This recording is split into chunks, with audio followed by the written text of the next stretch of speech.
It was a cold, wet night in October of 1902, but a fire burned bright in the parlor of the White family.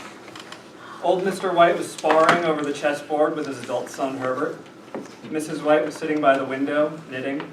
"Oh, there he is," said Mrs. White, as the gate banged loudly outside and dark footsteps came towards the door.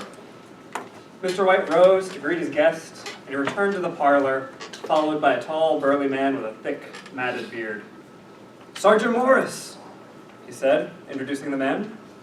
The soldier shook hands with the family, took a seat by the fireplace, accepted a glass of whiskey from his host, and he began regaling the White family with tales about war, plagues, foreign lands.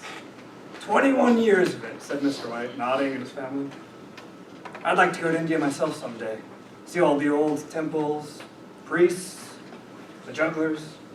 What was it you were telling me the other day, Morris? Something about a monkey's paw?" The soldier stiffened. Nothing worth hearing. "Monkey's paw?" said the wife. "No, tell us more about it." Obliging, the soldier reached into his pocket and drew out a small talisman. First glance, it's just an ordinary paw, dried to a mummy. But an old priest put a curse on the paw. He wanted to prove that fate ruled men's lives, and that those who interfered did so to their sorrow. He put a spell on the paw so that 3 separate men could have 3 wishes. The White family chuckled, but their laughs echoed awkwardly with the soldier's somber mood. "Well, why don't you have 3 then, sir?" asked the son. "I have." "And did you get what you wished for?" "I did." "Well, has anybody else wished?" asked the wife. "Yes, the first man had his 3 wishes. I don't know what the first 2 were for, but the third was for death. That's how I got the paw." A grave silence fell upon the room. The old man was the first to break it. "Well, if you've already had your wishes, you have no use for the paw now, what do you keep it around for?" The soldier looked down at the paw and tossed it into the fire. "Whoa!" The old man reached into the flames and grabbed the paw out. But the soldier just shook his head disapprovingly. "Better to let it burn. If you keep it, don't blame me for what happens." But the subject of the monkey's paw was forgotten as the family sat down for dinner, and the soldier treated them to another section of his adventures in India. As the candles burned down to their last inch, Mr. White ushered his guest out to the gate and bid him farewell. Mr. White returned to the kitchen to find his wife laboring over the dirty dishes. "Oh, thank God you're back, dear. There's so many dirty dishes. Why don't you wish me an extra pair of hands?" The 3 laughed, but Mr. White took up the talisman and he said, "I don't know what to wish for. Seems to me I've got all I want." "Well, you'd be happy if you just paid off the house, wouldn't you?" said the son. "Why don't you wish for $2,000? That should just about do it." "All right. I wish for $2,000. Whoa, whoa, whoa! It moved!" the old man cried. The son picked up the monkey's paw from the floor and said, "Well, I don't see any money, and I doubt I ever will." The wife and son continued to tease the old man into breakfast the next morning. "It was such a silly prank," said the wife. "I don't see why anyone would believe that. Why would a monkey's paw be able to grant wishes? And even if it could, how could $2,000 hurt you?" "Maybe," said the son, "it'll fall from the sky and hit him in the head." "Or maybe," said the wife, "it'll turn you into a greedy old man. We'll have to disown you." "I swear to it, that thing moved," said the old man. "You thought it did," said the wife. "Well," said the son, "I'm off to work. Don't break into the money before I get home, Father." The old couple watched their son walk down the winding road to the factory. A few hours later, around lunchtime, a man came knocking on the door. Mr. White answered, and he greeted the well-dressed stranger into his kitchen. And the stranger began to pace around nervously. I was told to come.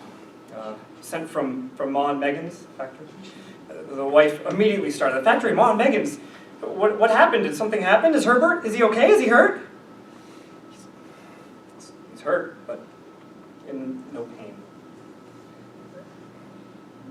was an accident. He got caught in the machinery.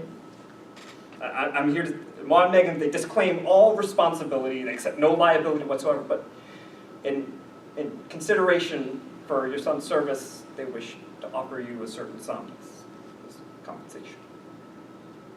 The old man stared. How much? $2,000.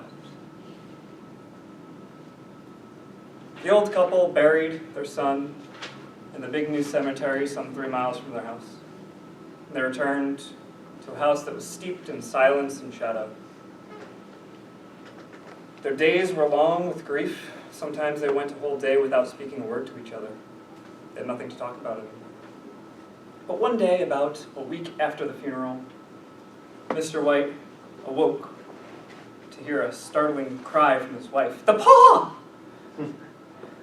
What is it? What's the matter? The monkey's paw! Where is it? You haven't destroyed it." No, it's in the parlor." "Why?" "I've only just thought of it. Why didn't I think of it earlier? Why didn't you think of it?" "Think of what?" "The other 2 wishes! We've only had the one." And the husband stared at his wife. "Was one not enough?" "No! We'll have a second. Go down and wish our boy alive again." "Go back to bed. You don't know what you're saying." "We've had 1 wish.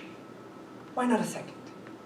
"It's a coincidence. Go down and wish him alive." The husband took a long silence and took his wife's hand.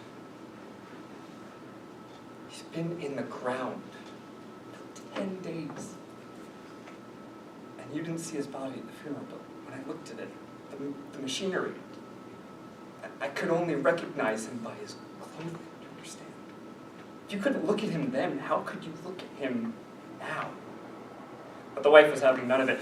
"You think I'm afraid of my own son? Come on!" She dragged him down to the parlor and forced the monkey's paw into his hand. She had an unnatural, hysterical look on her face. "Wish!" she said. "It's wicked, foolish. Wish!" He raised his hand. "I wish my son alive again." The monkey's paw clattered to the floor, and Mr. White sank into the seat. His wife walked over to the window with burning eyes and opened the blinds. And there they sat for an hour and another, as the candle burned lower, lower, and lower, until finally it went out. With an unspeakable sense of relief, Mr. White got up and went to bed. His wife followed in silence. The old man laid down in bed, unable to sleep, hoping to get the unbidden thought of his son's mutilated body out of his mind. But after another hour passed, he admitted defeat. He lit a match and made his way downstairs to make himself a cup of tea. But when he reached the bottom of the stairs, he heard something on the front door. A rapping. So silent it could barely be heard. But immediately he bolted back up the stairs and shut the door, awaking his wife. "What is it?" It's a rat. It's a rat. It's just a rat. I passed it on the way out." "It's Herbert! I forgot. He was 3 hours away, of course." She rushed to the door, but her husband grabbed him by the arm. "For God's sake, don't let it in. You're afraid of your own son?" She yanked her arm away. "Herbert, I'm coming!" She raced to the front door. Mr. White darted down the stairs and dashed into the parlor. He began to hear the pounding become louder and more frantic. He heard the rattling chain against the door. "Dear, the bolt! I can't reach it! Come down, help me!" But her husband was on all fours, groping wildly on the floor for the monkey's paw. He heard the scraping of a chair as she brought it up against the door, the pounding outside, and the creaking of a bolt as it slowly reached back. And in that instant, he found the paw and he breathed his final wish. The pounding stopped immediately. but the echoes of it were still in the house. Mrs. White opened the door and let out a wail of disappointment. Outside, the street lamp flickered and shone on a road, quiet